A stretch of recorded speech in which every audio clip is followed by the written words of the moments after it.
Bismillahirrahmanirrahim. Assalamualaikum warahmatullahi wabarakatuh.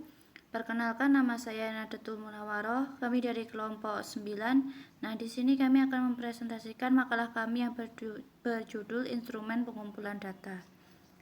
Oke, langsung saja ke poin yang pertama. Untuk poin yang pertama di situ ada pengertian instrumen dalam pengumpulan data.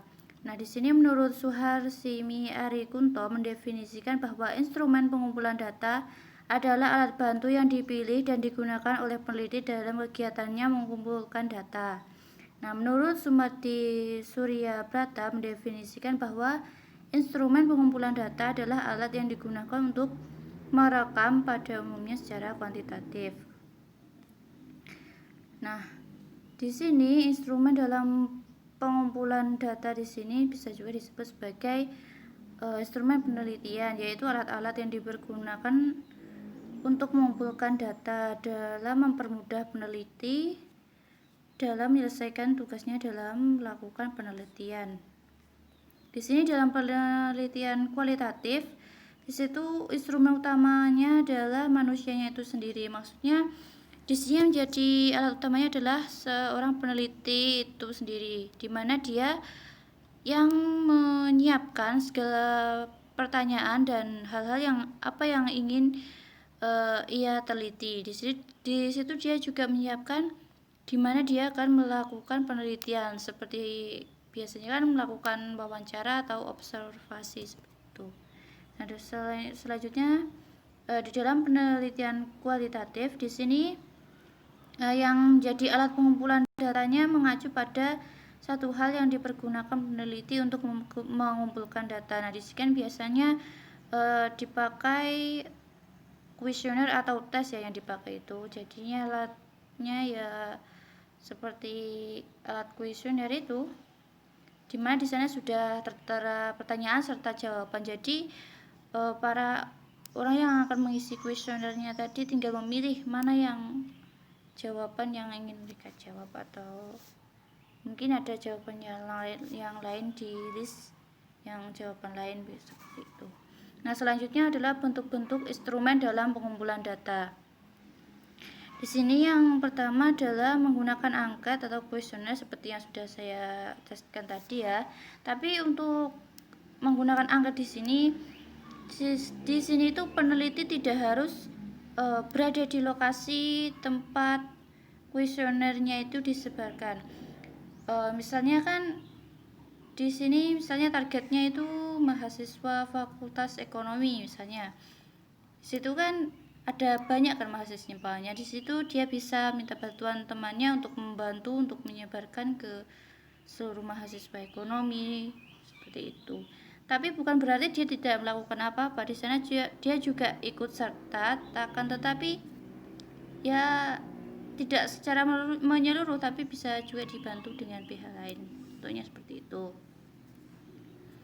Selanjutnya adalah melakukan wawancara. Nah, di sini seperti yang sudah dikatakan tadi, wawancara itu merupakan salah satu penelitian yang digunakan dalam kualitatif. Yang menjadi alat utamanya tentu saja di sini adalah peneliti itu sendiri dalam mewawancarai narasumber. Selanjutnya di sini ada isi wawancara juga.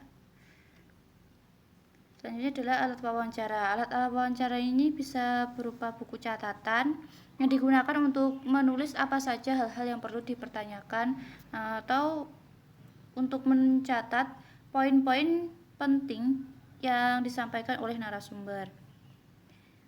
Bisa juga menggunakan tape recorder. Tape recorder di sini juga berfungsi untuk merekam berbagai hal. Bisa juga untuk digunakan untuk ketika melakukan wawancara itu semua pembicaraannya itu direkod. Jadi nanti ketika mau membuat laporan di situ tinggal mengulang apa sih yang tadi saya tanyakan, terus jawabannya seperti apa. Jadi di situ lebih mudah untuk pengolahan datanya. Selanjutnya kamera. Menggunakan kamera di sini digunakan untuk memotret hal-hal yang ada di lapangan. bisa berupa objek yang diobservasi atau narasumbernya, lebih seperti itu. Selanjutnya melakukan observasi. Nah, observasi di sini biasanya peneliti itu mendatangi tempat lokasi di mana dia akan melakukan penelitian. Nah, di sana nanti dia juga akan melakukan wawancara kepada narasumber yang ada di sana. Kurang lebih alatnya sama ya dengan wawancara tadi. Untuk selanjutnya menggunakan tes. Tes atau inventory digunakan untuk mengambil data penelitian kuantitatif karena instrumen tes untuk mengukur kemampuan seseorang dalam bidang tertentu. Nah, tes di sini untuk melakukan pengetesan terhadap kemampuan seseorang di bidang tertentu ya. Di sini juga hampir sama sih dengan kuesioner. Cuma di sini saya rasa kita harus kita sendiri yang harus menyerahkan tes tersebut, mendampingi orang tersebut mengisi tesnya. Contohnya kita ingin melakukan tes tentang kemampuan bahasa Jawa yang baik di suatu SD, contohnya seperti itu. Misalnya SD kelas 1 kemampuan bahasa Jawanya seperti apa. Nah, di situ kita bisa pergi ke kelas 1-nya terus melakukan tesnya, bisa dengan diberi pertanyaan di lembaran, di situ ada pertanyaannya, di situ ya kurang lebih seperti itu. Nah, selanjutnya melakukan dokumentasi. Dokumentasi di sini bisa berupa dokumentasi tulis, yaitu mencatat segala hal yang diperlukan dalam penelitian, atau bisa juga menggunakan foto-foto dokumentasi tentang yang berkaitan dengan penelitian. Adapun juga dapat menggunakan video yang berkaitan dengan penelitian tersebut. Mungkin cukup sekian yang dapat saya sampaikan. Untuk selanjutnya akan dilanjutkan oleh teman saya. Oke, terima kasih. Wassalamualaikum warahmatullahi wabarakatuh.